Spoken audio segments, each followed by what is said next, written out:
call the meeting to order. Let's stand for the pledge. I pledge allegiance to the flag of the United States of America and to the republic for which it stands, one nation, under God, indivisible, with liberty and justice for all.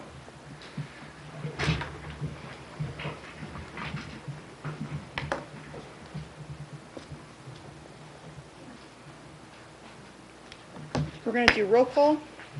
Frank Myers. Here. Casey Bennett. Here. Donna Roush. Here. Martha Patterson. Here. Leanne Woodwall. Here. We have a quorum. Okay. Next on the agenda is the approval of our agenda for tonight's meeting. I make a motion to approve. Second. We have a motion and a second. All in favor? Aye. Any opposed? Okay. Moving on, the approval of the minutes from the March 18th meeting. Make a motion that we approve. Other than my name is not Elaine. Did I type your name wrong? What, you got the easy part wrong. Where at? I'm sorry. Under roll call, under the regular meeting minutes. Thank you, Elaine. I will correct that in the amended minutes. Okay. A motion I'll second it. and a second. All in favor? Aye. Any opposed? Okay. So, next we move on to introduction of evidence. I have the design guidelines and the city ordinance here, along with the staff packets that were in the center but are being looked at, and those are really just reflections of the information I sent you earlier in the week. I also, last week, I'm not going to introduce this into evidence, but this is the Secretary of Interior Standards for Treatment of Historic Properties. Martha had asked about the roof section. Right. It's here for reference if needed, but it's not part of the ordinance per se, so we're not going to introduce that into evidence, but just FYI. It gives us an idea. Yes. Informational. Yes.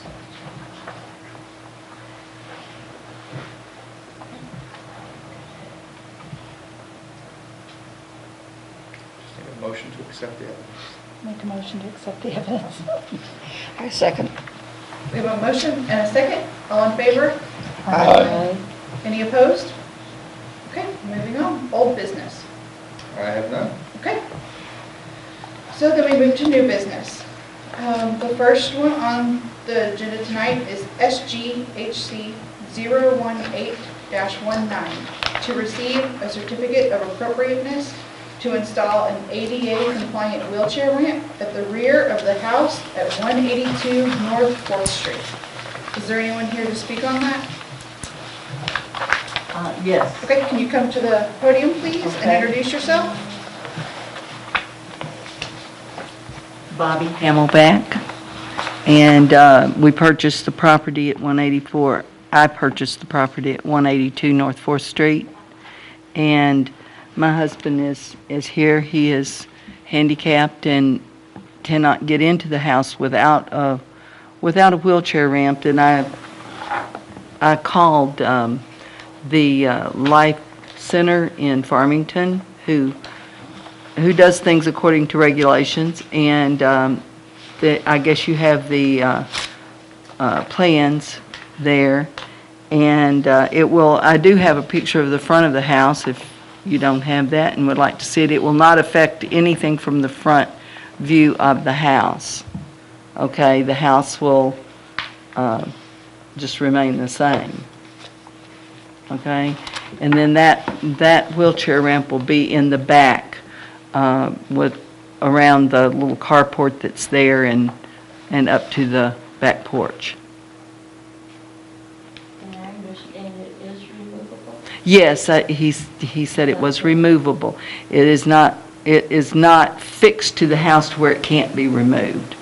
I might be there for a long time, but it can be removed. Yes, it is removable. The pictures I provided you in the packet of a similarly built ramp was built by the exact same contractor. on painted wood, or are you going to paint it, or just leave it as, Either way, if you need it painted, I can paint it. If you want it painted, I can paint it. It is treated lumber. So, that's what decking and things are made out of, so that they don't wear and rot. So, yeah, it is treated lumber. I think you may get better service out of it if it is painted, but, Do you think? I mean, I don't know anything about it. But if it's something that, preference one way or the other. okay, Whatever you do, don't do anything for a year, I won't. because let that spoils leach. Right, but I wouldn't do anything anyway, because it's gonna be enough me getting in there with my husband, so.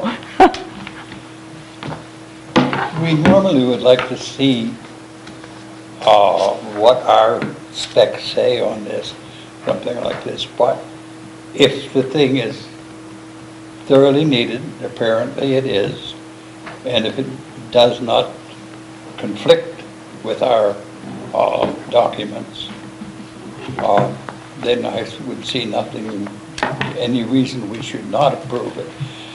However, I haven't looked at it. You had an opportunity to look at our specifications versus this particular proposal. Does it meet our specifications? Historic preservation or building? I think our function is preservation. Yeah. And I think, does our preservation ordinance specify that it should meet federal standards of health and welfare?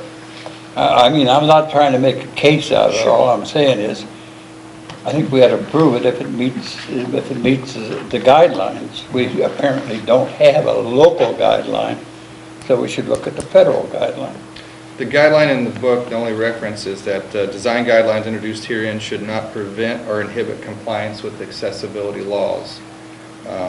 So in this instance, by putting it in the back, she's not taking away from the front, as mentioned, and if approved, obviously it would not prevent or inhibit compliance with accessibility laws. As far as the specifications when it comes to building code, yes, there would be a building application or a residential building application applied for after this, and then our inspector would make sure it was up to snuff on that part.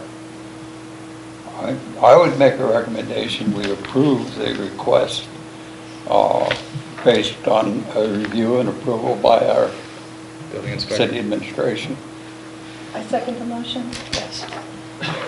We have a motion and a second. All in favor? Aye. Any opposed? Okay, motion passes. Thank you. You're welcome. Mrs. Hamelback, just let me know on the building inspection part. There's a small application for that. Okay, I will need that. We can Do you use have that drawing. now, or do you want to give that to me tomorrow? I can supply it to you after the meeting. Okay, thank you. You're welcome. Thank you. Okay. Next on our agenda for new business is SGHC 019-19 to receive a certificate of appropriateness to install a 4-foot chain link fence within the rear yard at 230 Leahy.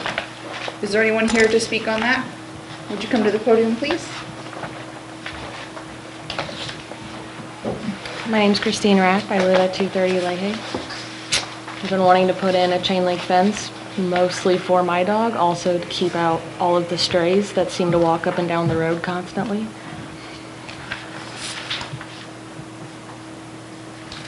In the rear. In the rear, it's not visible from the front. And it's not the entire backyard, it's just a small portion of it. Will the fence be visible at all from the street? No, it shouldn't. Have you considered any other type of fence, wooden fence, or? I have, yes, but I'm a college student and I'm very broke and that's all I can afford.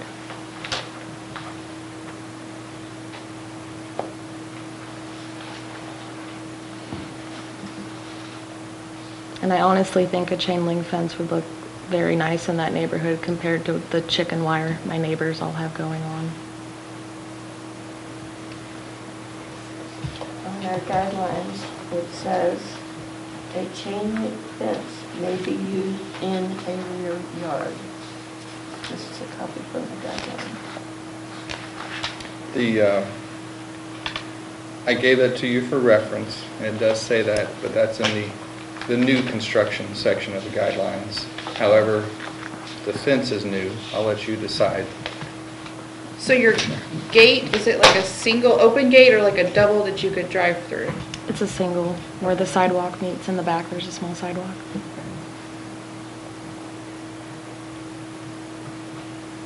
I personally think we need to follow our rules, whatever they are. And I'm not sure what they are with a chain link fence in the backyard. I know it in front, it would be negative, but in the backyard, if it's not visible from any street, then it's a different consideration. But even so, is it in accordance with our ordinance? Do we know how far it sits back from the sidewalk in the street? Actual measurements compared to the picture? I don't. I would approximate. Do you know the length of the house off the top of your head? No. No, but it is pretty far from the road. It is. I would probably about 30 by 60. I would approximate about 70 or 80 My neighbors feet. have like a chicken wire fence thing going on. It's the trashy house on LaPorte that has like scrap metal and cars in their backyard. I asked what kind of fence the neighbors had, where it's gonna meet. Yeah, we didn't want to connect to their fence because it looks the way it does, so we were just gonna put it like corner posts there and do that. The neighbors have an older wire fence.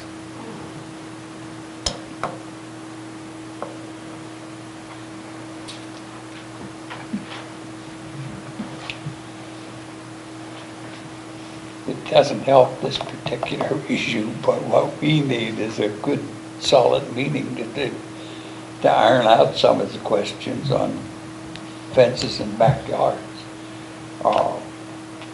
I don't know of anything that specifically prohibits it. I think it's a dangerous precedent. We started, and first thing you know, we'll have them all over town. Maybe that's what we want, but if it's not, we should study it and make a decision one way or the other and give it to the Board of Aldermen and see whether they agree with it. But in this particular case, I don't know of any reason we shouldn't approve it, and as such, I'll make a motion we approve. I second the motion. So we have a motion and a second to approve the fence. All in favor? Aye. Any opposed? Okay, motion passes. Okay, Thank you. moving on. Administrative approvals. Just have one. It was an attestation to material replacement at 64 North 2nd, where there was some roof repairs conducted in late March. That's all I have. Okay. Any other business? I do not. Okay. Any public comments? Come to the podium, please. Pardon? Come up, step up to the podium and introduce yourself. I'm here. My name is Bob Mueller. I live in the Historic District. Just wanted to, first off, say that I know the work that you all do can sometimes be unpolitical, controversial, and I appreciate the fact that you volunteered to serve on this committee in spite of that. I do have a couple of suggestions, and after listening to your last meeting on television, I think there's a couple of questions for any time you're asked to approve a certificate of appropriateness. And the first one is, do the standards apply? And that should be a yes or no. And if the standards apply, does the proposed change that the applicant's asking for, does it meet the standards? If it doesn't, you should say that it doesn't meet the standard. There are some, in our ordinances, there's the ability for economic hardship, and people can apply for that, but there's a process for that. It's not just standing up and say, I have 2 quotes and I want to take the lower one. So it really, several years ago, I don't know if it was Brenda Schloss or Sandy Kohler arranged to have training classes for people interested in historic preservation. And a number, I know Frank was there, I was there, I don't know if anybody else here went to that, but one of the things they recommended was that when you make a decision, you firmly state what the basis for that decision is, whether it be a denial or an acceptance of the recommendation. And the ordinance to which we are all governed here states that if you disagree or do not agree with the present, that it meets the standards and you're denying it, you have to have a written reason listed as to why that is. And what they suggested was, they said, okay, standard H17, section 3 on roofs says you're supposed to do this. The proposal of the applicant does not meet that, and that's why we're denying it. They also said if you're going to accept someone's recommendation, you should say, based on standard H17 for roofs, we believe that this meets the requirements of that section and we approve it. I don't think it's a different way of making motions, not just say I make a motion to approve. It's a statement as to why you're making that motion. And I would really encourage that from this committee as you move forward. I think Frank just mentioned precedence is a big issue, and it has to be carefully considered. And you know, you kind of went around these 2 questions. Do the standards apply, and does this meet it or not? But you never really answered either of those questions in your last meeting. You went right to kind of approving it because of cost. Precedence is an important thing. I don't know if you know it, but 4 years ago, the Heritage Commission denied the use of exposed fastener roofing on the Valentine Rotler house at a vote 7-0. They denied it. The Board of Aldermen did overturn that, but is that the precedence now that we can have exposed fastener roofs on any place that has had a metal roof or wants to put a metal roof on? So I think you really should consider what is precedence, and if things change, the standards ought to be changed. The Board of Aldermen, you should submit something to the Board of Aldermen and say, if you're going to overturn this, we think the standard should be changed or not. So I don't think it's always, if it doesn't meet the standard or not is important, and if it doesn't and they're saying, I want to do it because it costs less, to me, then they should apply for the economic hardship approach. And again, thank you for all that you do, and I appreciate the opportunity to talk with you. I'll answer any questions you might have.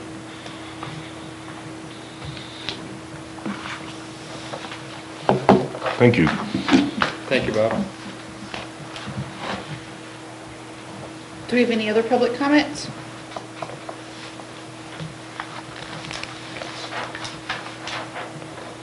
Do we need a motion to adjourn? Okay, can I get a motion for adjournment? I'll make a motion to adjourn. And we have a motion and a second. All in favor? Aye. Aye. Any opposed? Okay, meeting is adjourned. Thank you. you.